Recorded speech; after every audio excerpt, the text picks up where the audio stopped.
என்னடா சத்தம்?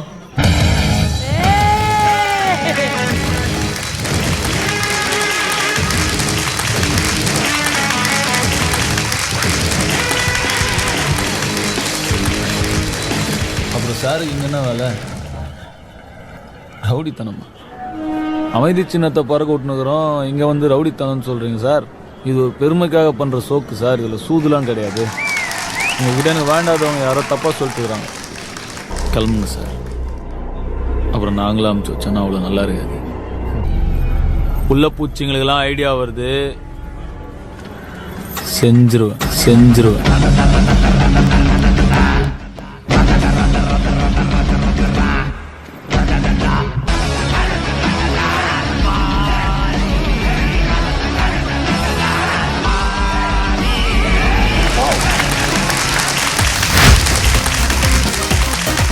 சரி சார், ரொம்ப ஹாப்பியா இருக்கு உங்களை மீட் பண்ண சாதிச்சதில்.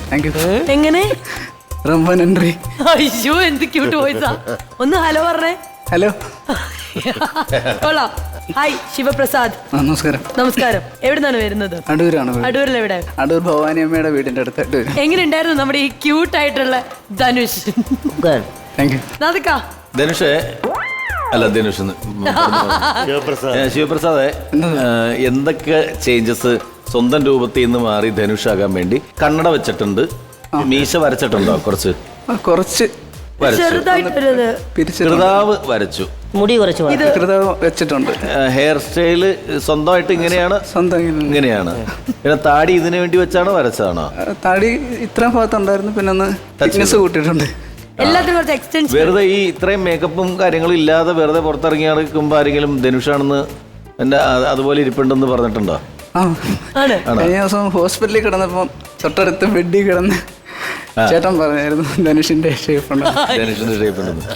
അല്ല, ഈ ധനുഷിന്റെ സിനിമ കാണാൻ വേണ്ടിയിട്ട് പോയിട്ട് തിയേറ്ററിൽ പോയി ഇറങ്ങി വരുമ്പോ ഞാൻ ധനുഷാണ് എന്നുള്ളൊരു തോന്നലില് ആ സ്റ്റൈലിൽ ഇറങ്ങി വന്നിട്ടുണ്ടോ? സ്വല്പം ധനുഷ് കയറാറില്ലേ? ഇറങ്ങി കുറച്ചു നേരത്തേക്ക് ഒരു ധനുഷ് കയറ്റല്ലേ? ഇറങ്ങി പറഞ്ഞ ആൾക്കാരൊക്കെ ഒന്ന് ശ്രദ്ധിക്കാറുണ്ട്. അതെ, ഈ സ്റ്റേജിൽ പെർഫോമൻസ് ചെയ്യാൻ നേരത്തെ ഇങ്ങനെ മേക്കപ്പ് ഇടുന്ന മുതല് സ്വന്തമായിട്ട് അന്നേരം ഒരു ധനുഷ് കയറും. അല്ല, അത് ശരിക്കും ഒരു കലാകാരൻ അത് കയറി കഴിഞ്ഞാലാണ് അത് ആവാഹിച്ചെടുക്കാൻ പറ്റുള്ളൂ. Okay, super. ഇനി അടുത്ത എന്താണ്? പാട്ട് പാടാൻ പോവാണോ, വരയ്ക്കാനാണോ പോകുന്നത്? പാട്ട് പാടിക്കൊണ്ട് ചിത്രം വരയ്ക്കും. എന്തെങ്കിലും ചിത്രമാണോ അതോ കാരിക്കേച്ചർ ആണോ? എന്റെ മുൻപിലിരിക്കുന്ന ആളുടെ ചിത്രമാണ്. മിമിക്രി. ആരെ വേണം? 4 പേരുണ്ട് ഇവിടെ. ആരെ വേണം?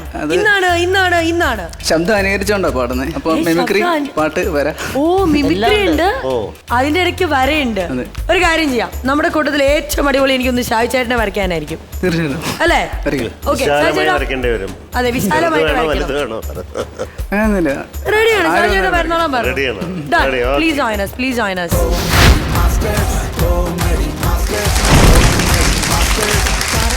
ഈ വോയിസ് ആരുടെയാണ് എടുക്കുന്നത്? ജാനകിയമ്മയുടെ വോയിസ് അനുകരിച്ചിട്ടാണ് പാടുന്നത്. ആണോ? അടിപൊളി. ശരി, അപ്പൊ നമുക്ക് ആ ഡ്രോയിങ്ങും പാട്ടും എല്ലാം കേൾക്കാം അല്ലേ? യെസ്.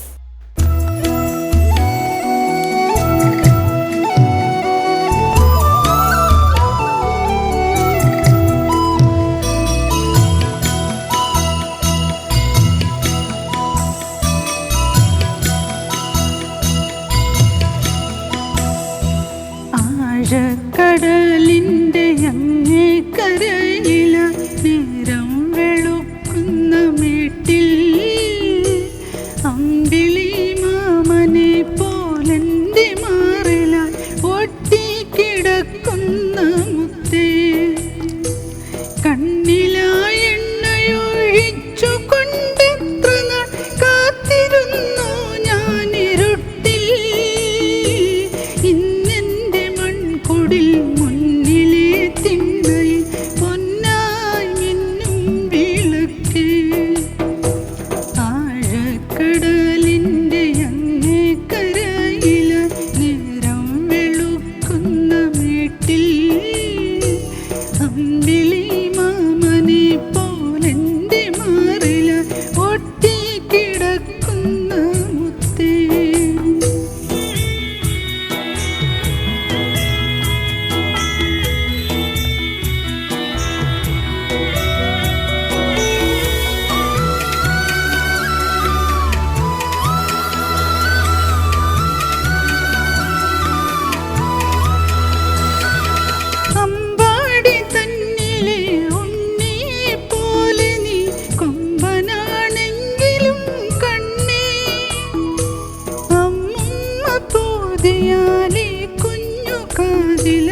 രാധയെന്നാദ്യമായി ചൊല്ലാം. ഇല്ലില്ല മുത്തിയെ കണ്ടു മയങ്ങുമി നല്ല കിനാവുള്ള കണ്ണിൽ. ഇത്തിരി കൺമഷി മെല്ലെ പുരട്ടുവാൻ ഒത്തിരി മോഹിച്ചു പോയി. ആഴക്കടലിൻ്റെ അങ്ങേ കരയില നേരം വെളുക്കുന്ന വീട്ടിൽ അമ്പിളി മാമനെ പോലെൻ്റെ മാറില ഒട്ടിക്കിടക്കുന്ന മുത്തേ.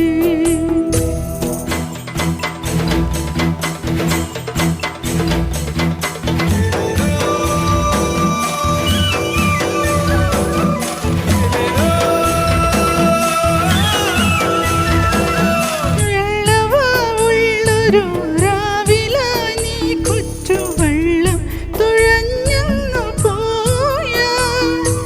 വെള്ളി വിധാനിച്ച വെള്ളാരം കല്ലുള്ള കൊട്ടാരമുറ്റത്തു ചെല്ലാം. കടലമ്മയോടു നീ ചോദിക്കുമൊക്കെയും സമ്മാനമായി തന്നെ വാങ്ങാം. നീ തിരിച്ചിങ്ങോട്ടു പോരണമെങ്കിലോ തീരത്തു കണ്ണാളു വേണം. നിന്നെ മോഹിച്ച പെണ്ണാളു വേണം. ആഴക്കടലിൻ്റെ അങ്ങേ കരയില നേരം വെളുക്കുന്ന വീട്ടിൽ അമ്പിളി മാമനെ പോലെൻ്റെ മാറില ഒട്ടിക്കിടക്കുന്ന മുത്തേ. ഒട്ടിക്കിടക്കുന്ന മുത്തേ. ഒട്ടിക്കിടക്കുന്ന മുത്തേ. അടിപൊളി, സൂപ്പർ. വരച്ചു കഴിഞ്ഞല്ലേ? അവിടെ വിത്ത് സിഗ്നേച്ചർ.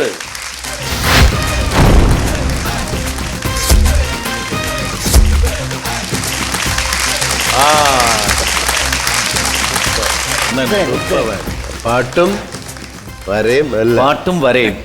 ഇത് കൊടുക്കുമല്ലേ? Thank you so much. അടിപൊളിയായിരുന്നു കേട്ടോ. നന്നായി പാടുകയും ചെയ്തു, നന്നായിട്ട് വരയ്ക്കുകയും ചെയ്തു. അടിപൊളി. ഞാൻ അവിടെ ഇരിക്കുമ്പം എനിക്ക് പുള്ളിക്കാരൻ വരയ്ക്കുന്നതാണ് കാണുന്നത്. അപ്പൊ ഈ പാട്ട് പാടുമ്പോൾ ഇവിടെ നിന്ന് എങ്ങനെ ഉണ്ടായിരുന്ന ഒരു എക്സ്പീരിയൻസ് ഇങ്ങനെ ലൈവായിട്ട് ഇത് പാട്ട് കണ്ടോണ്ടിരിക്കുമ്പോൾ? പാടുമ്പോഴേ നമ്മള് പാട്ടിൽ മാത്രം ശ്രദ്ധിക്കുന്നുള്ളൂ, വരയിൽ ശ്രദ്ധിക്കുന്നില്ല. പക്ഷെ അത് രസമായിട്ട് പാടുന്നു. ആ പാട്ടിന്റെ ഇടയിലുള്ള ചിരിയൊക്കെ അതുപോലെ ഇതിനിടയിലേ അത് വരണ്ടേ. അതെ അതെ അതെ. ഇനി ഒരു ചെറിയ പരിപാടിയും കൂടെ ഉണ്ടെന്ന് തോന്നുന്നു. ഒരു 2 മിമിക്രി പുല്ലാങ്കുഴൽ. 2 മിമിക്രി അല്ലേ? അതിന്റെ കൂടെ ഫ്ലൂട്ട് വായിക്കും. പുല്ലാങ്കുഴൽ. ഓക്കെ, അപ്പൊ ഒരു കാര്യം ചെയ്യാം. ഇവിടെ ഷായിച്ചേട്ടനുള്ള സർപ്രൈസ് കൊടുത്തു കഴിഞ്ഞു. ഓക്കെ, അപ്പൊ ഷായിച്ചേട്ടനെ നമുക്ക് തിരിച്ചങ്ങോട്ടേക്ക് ആക്കിയിട്ട് നമുക്ക് ഒന്നുകൂടെ പൊളിക്കാം.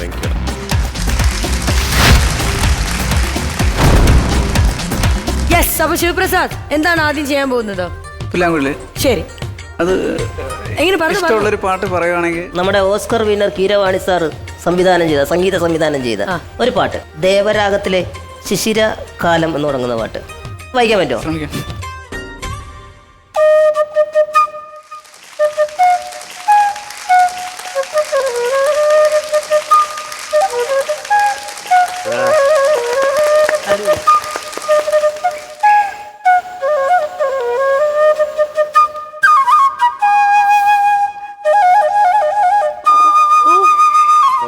സൂപ്പർ, അടിപൊളി.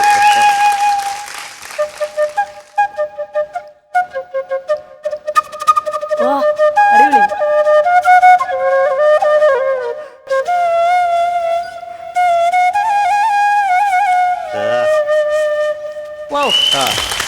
Thank you. ഇത്രയും പ്രതീക്ഷിച്ചില്ല കേട്ടോ, ഇത്രയും പ്രതീക്ഷിച്ചില്ല. പൊളിച്ചടിക്കളെ, അടിപൊളി, ഞെട്ടിപ്പോയി. എനിവേസ് ഇവിടുന്ന് ഞാൻ ഈ പെർഫോമൻസ് കാണുമ്പോൾ എനിക്കിങ്ങനെ സൈഡിൽ നിന്ന് നോക്കുമ്പോഴല്ലോ ധനുഷ് തന്നെ പാട്ട് പാടുന്നു, ധനുഷ് തന്നെ മറ്റേ ഫീമെയിൽ വോയിസിൽ, അതാണ് പറയേണ്ടത്. ജാനകിയമ്മയുടെ വോയിസിൽ പാട്ട് പാടുന്നു, വരയ്ക്കുന്നു, ഫ്ലൂട്ട് വായിക്കുന്നു. ഇവിടുന്ന് എനിക്ക് പോകുമ്പോൾ എല്ലാം ധനുഷ് കറക്റ്റ് ആയിട്ട് ചെയ്തോണ്ടാണ് ഇക്ക പറഞ്ഞ സകലകലാ വല്ലഭൻ. കറക്റ്റ്. ഞാൻ നേരത്തെ പറഞ്ഞ ഞാൻ വെട്ടി കളഞ്ഞിരിക്കുന്നു. എനിക്ക് എന്റെ ഒരു അംശം ഒരു ബന്ധവുമില്ല. ഒരു കലയൊന്നുമല്ല, എല്ലാം ഡിഫറെന്റ് കലകളാ. അതെ, ബഹുമുഖ പ്രതിഭ. അത് മാത്രമല്ല ഇനി വോയിസ് അല്ലേ എടുക്കുന്നത്? ആരെയാണ് എടുക്കുന്നത്? പക്രുച്ചേട്ടൻ്റെ ശബ്ദം. ഇത്രയും ഞാൻ പറഞ്ഞില്ലേ, ഒരു ബഹുമുഖ പ്രതിഭയ്ക്ക് അതിന്റെ ആ കൃത്യമായ ഏരിയയിൽ എത്തണമെങ്കിൽ എന്റെ വേണം, എന്റെ ശബ്ദം വേണം. ഞാൻ എന്ത് ചെയ്യാൻ പറ്റും? ഓ മൈ ഗോഡ്, ഇതുവരെ എന്തോ ഒരു മിസ്സിംഗ് ആയിട്ട് നിൽക്കുമായിരുന്നു. ഒരു പ്രശ്നമില്ല, ധൈര്യമായിട്ട് വിട്ടു. കേൾക്കാം. രാധേ, രാധയുടെ ഗജേട്ടനല്ലേ? തുറക്ക് രാധേ, ഞാനൊന്നും കാണട്ടെ, ഒന്ന് ചോദിച്ചോട്ടെ. ഒരു ചുംബനം തരൂ. രമിച്ചിട്ടുണ്ടോ? നീയാണല്ലടാ പെണ്ണുങ്ങളെ കറക്കെടുക്കുന്ന കള്ള ഗന്ധർവൻ. എടാ കോന്ത ഗന്ധർവ, എന്റെ പെണ്ണിനെ ഇറക്കി വിടാ. ഇവിടെ ഇരുന്ന കുപ്പി ഇവിടെ പോയി. അപ്പൊ നീ കുപ്പി മോട്ടിച്ചല്ലേ? പെണ്ണിനെ മോട്ടിക്കാൻ നടക്കുന്നതിന് കുപ്പി ഒരു പ്രശ്നമല്ലല്ലോ. പക്ഷെ രാധ, അവൾ ആരാന്നറിയോ? ഈ ഗജേന്ദ്രന്റെ ഹൃദയവാ. മാതില, മാതില, ഞാൻ കണ്ടു, മാതില. അല്ല, ഇതിനാണോ നീ ബേസ് ചെയ്യണമെന്ന് പറഞ്ഞത്? ഇതിലെവിടെ ബേസിലിട്ടുണ്ട് ആവശ്യത്തിന്. നന്നായിട്ട് ചെയ്തു. കൊള്ളായിരുന്നു. എന്തായാലും ഞങ്ങൾക്ക് ഒരുപാട് സന്തോഷമായി. ഒന്നും പറയാനില്ല അല്ലേ? കാരണം അത്രയ്ക്ക് നമ്മളെ പിടിച്ചിരുത്തി ഓരോ പെർഫോമൻസും സ്പീച്ച്ലെസ് ആക്കി. അതാണ് കറക്റ്റ് പറയാനുള്ള ഒരു വാക്ക്. അത്രയ്ക്കും ഗംഭീരായിരുന്നു. Thank you. ഫുള്ളായിട്ട് ചെക്കണ്ടെന്നേ. പിന്നെ അല്ല. ശരി, അപ്പം അവരെ ഡിസ്കസ് ചെയ്യുന്ന ആലോചിച്ച് പേടിക്കൊന്നും വേണ്ട കേട്ടോ. ടെൻഷനൊന്നും വേണ്ട. എന്നൊരു ഒന്നുമില്ല, ഞങ്ങള് എത്ര സ്റ്റാർ തരും എന്നതിനെ കുറിച്ചിട്ട് ഡിസ്കസ് ചെയ്താണ്. അതെ. കാരണം ഇനി വേറെ എന്തൊക്കെ ഐറ്റംസ് കയ്യിലുണ്ടെന്ന് പറഞ്ഞു. ഐറ്റംസ് ആയിട്ട് വരണം. ഇപ്പോ നമ്മൾ തരുന്നു 4 സ്റ്റാർ. അടിപൊളി, 4 സ്റ്റാർ. കൺഗ്രാറ്റുലേഷൻസ്. അപ്പം നാദിക, പ്ലീസ് ജോയിൻ us. നമുക്കത് കൈയോടെ കൊടുക്കാം.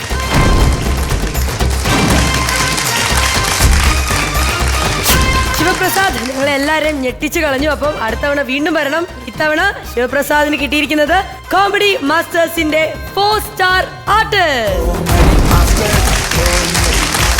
ഇതോടൊപ്പം തന്നെ ലണ്ടൻ ക്ലാസിക് നൽകുന്ന മറ്റൊരു സമ്മാനം.